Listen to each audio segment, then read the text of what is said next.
nào này ngay này cứ trong vậy vì cả tập phiết chỉ QA manager và quantity surveyor manager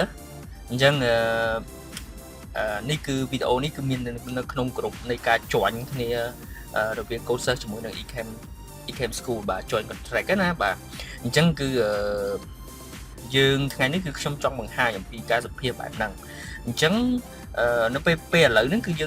dương còn làm dễ tại tiếtคือtrong đường thưa miền nẹt đạiสัมผัสตัวlàm đó là bởi dương căn đại nghề sưu na căn đại nghề sưu chẳng nó cái này dương cho tới từng óc nàyแบบบอลmộtการสัมผัสchẳng nó pe để nào này tớiสัมผัสở vậy để tới thưa được trong banปรับอีกบนchẳngคือเตรียม CV bàเตรียม CV ហើយបាទត្រឹមត្រូវណាសរសេរបានស្អាតបានមករៀបចំខ្លួនប្រាណហើយនឹង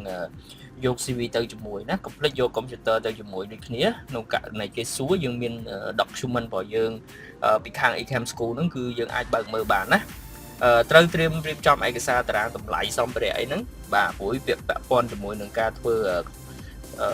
QS អញ្ចឹងគឺត្រូវតែមានអាហ្នឹងហើយត្រូវចេះភាសាអង់គ្លេសជាដាច់ខាតហ្នឹងណាពួកយើងជា manager គឺត្រូវការចេះភាសាអង់គ្លេសណាព្រោះវាពាក់ព័ន្ធជាមួយនឹងកិច្ចសន្យាអីផ្សេងណាអូខេអញ្ចឹងចំណុចមួយទៀតមានន័យថាអ្នកនរគ្នាគឺជា QA manager អ្វីដែលយើងត្រូវដឹងពី flow នៃការងាររបស់យើងណាQA manager នៅក្នុងហ្នឹងគឺខ្ញុំភាគច្រើនគឺខ្ញុំឃើញមាន3បាទ QA ផ្នែកខាង bidding មានន័យថាគាត់ធ្វើតែ quotation ហើយនឹង costing QA ខាង material មានន័យថាគាត់ធ្វើ material sourcing ហើយនឹង subcon អញ្ចឹងដើម្បីដេញថ្លៃបានគឺទី1គឺត្រូវដឹងតម្លៃនៃសម្ភារៈសាងសង់ទី1ទី2 subcontractor របស់យើងហ្នឹងគឺយើងគាត់យកតម្លៃប្រមាណណាហើយបន្ទាប់មកគឺ QS ខាង stock មានន័យថាគាត់ត្រូវគ្រប់គ្រងទៅលើ tool ហើយនិង equipment មានន័យថាដូចជា motor ដូចជាផ្លែកាត់ដូចជាធូបផ្សារប៉ុផ្សារឬក៏អីហ្នឹងគឺគាត់គឺជាអ្នកគ្រប់គ្រងអញ្ចឹងណាបាទអញ្ចឹងកាលណាគាត់ជាអ្នកគ្រប់គ្រងគឺត្រូវមាន list របស់គាត់អញ្ចឹងនៅក្នុងហ្នឹងវា under ផ្នែក QS អញ្ចឹងបើសិនជាយើងទៅសម្ភាសជា QM manager គឺយើងត្រូវរៀបរាប់ថាឥឡូវគឺត្រូវមាន3ផ្នែកទី1គឺខាង bidding ហើយទី2គឺខាង material ទី3គឺខាង stock អីចឹងទៅណាបាទបន្តមកទៀត QS manager work បាទគឺទី1គឺគាត់គ្រប់គ្រងទៅលើ team ខាង QS ដែលមានដូចនៅខាងលើហ្នឹងណាទី1ទី2គឺគាត់ត្រូវ control ទៅលើឯកសារពាក់ព័ន្ធមួយ quotation budget ហើយនឹង contract អីផ្សេងណា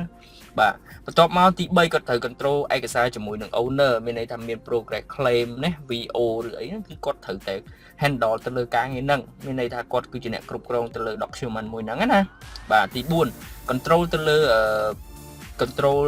ការងារ document ជាមួយនឹងខាងគណនេយ្យគឺដូចជា quotation PC card PC card នេះគឺចង់សំដៅទៅលើតើគម្រោងនឹងត្រូវចំណាយអស់លុយប៉ុន្មានណាជាក់ស្ដែងបាទធៀបជាមួយនឹង budget របស់គាត់ហ្នឹងគាត់ចំណាយឬក៏ខាតណាទី5មានន័យថា corporate ជាមួយនឹងខាង finance department គឺគាត់ធ្វើ cash flow បាទ claim flow នេះក៏ត្រូវធ្វើដែរបាទមានន័យថាទី1គឺលំហូរនៃការចាយលុយទី2គឺលំហូរនៃលុយចូលបាទ claim នេះវិញណាទី6មានន័យថាគាត់ត្រូវធ្វើ control budget បាទ progress claim និង evaluate project មានន័យថា project ហ្នឹងខាតប៉ុន្មានចំណេញប៉ុន្មានហើយតើគម្រោងក្រោយត្រូវ develop ទៅយ៉ាងម៉េចអីវិញហ្នឹងគឺគាត់ត្រូវធ្វើលើការងារមួយហ្នឹងអញ្ចឹងណាបាទអញ្ចឹងយើងចូលទៅបន្ថែមតិចទៀតគឺពាក់ព័ន្ធជាមួយនឹង organization chart មានន័យថាគាត់ត្រូវតែជា leader បាទអញ្ចឹងគឺគាត់គ្រប់គ្រងគឺ QS manager បន្ទាប់មកមាន QS ខាង bidding QS material ហើយនិង QS ខាង stockចឹង QS ខាង bidding នេះគាត់ធ្វើអីគេគាត់ធ្វើ quote ធ្វើ plan view master schedule PC card អីចឹងមកណាប៉ុន្តែវានៅមានការងារច្រើនទៀតនៅផ្នែកខាង QS ខាង bidding ប៉ុន្តែគាត់ធ្វើតែពាក់ព័ន្ធមួយ bidding ទេណាបន្ទាប់មក QS ខាង material ចឹងគាត់ធ្វើតែពាក់ព័ន្ធជាមួយនឹង supplier ជាមួយ subcontractor ជាមួយនឹង list of material គាត់ជាអ្នកធ្វើ list of material ព្រោះគាត់ដឹងច្បាស់បាទគម្រោងនឹងត្រូវប្រើ material អីខ្លះចឹងណាបាទ material order material control បាទបន្ទាប់មក QS ខាង stock មានន័យថាគាត់ត្រូវតែគ្រប់គ្រងទៅលើ tool equipment ហើយនឹងគាត់ propose ថ្មីតែ tool ណាគឺខូចខាតអីហ្នឹងគឺគាត់ត្រូវ propose ថ្មីអញ្ចឹងណាបាទអញ្ចឹងផ្នែក QS ត្រូវមាន3 team ហ្នឹងទៅរៀងរឹងមាំបន្តិចអញ្ចឹងនៅពេលដែលអ្នកនរគ្នាដឹងរឿងទាំងអស់របស់ QS manager អ្នកនរគ្នាត្រូវតែសម្ភាសនោះគឺអាចនិយាយតាម flow នឹងបានគឺខ្ញុំ review ឲ្យវិញទី1គឺអ្នកនរគ្នាត្រូវដឹងថាត្រូវបញ្យល់ប្រាប់គេថា organization chart របស់ខាង QS គឺមាន3เนาะ bidding material stock ហើយមួយធ្វើអីគេខ្លះយើងដឹងហើយតាមការរៀបរាប់របស់ខ្ញុំណាហើយខ្ញុំក៏បានដាក់ document នឹងឲ្យដែរអត់អីទេណាហើយបន្ទាប់មកអ្នកនរគ្នាត្រូវនិយាយពី flow ថាពេលដែលអ្នកនរគ្នាធ្វើការមើល owner ធ្វើលើ progress claim ហើយ VO អីចឹងទៅណា control ទៅលើ quotation អីចឹងទៅគឺ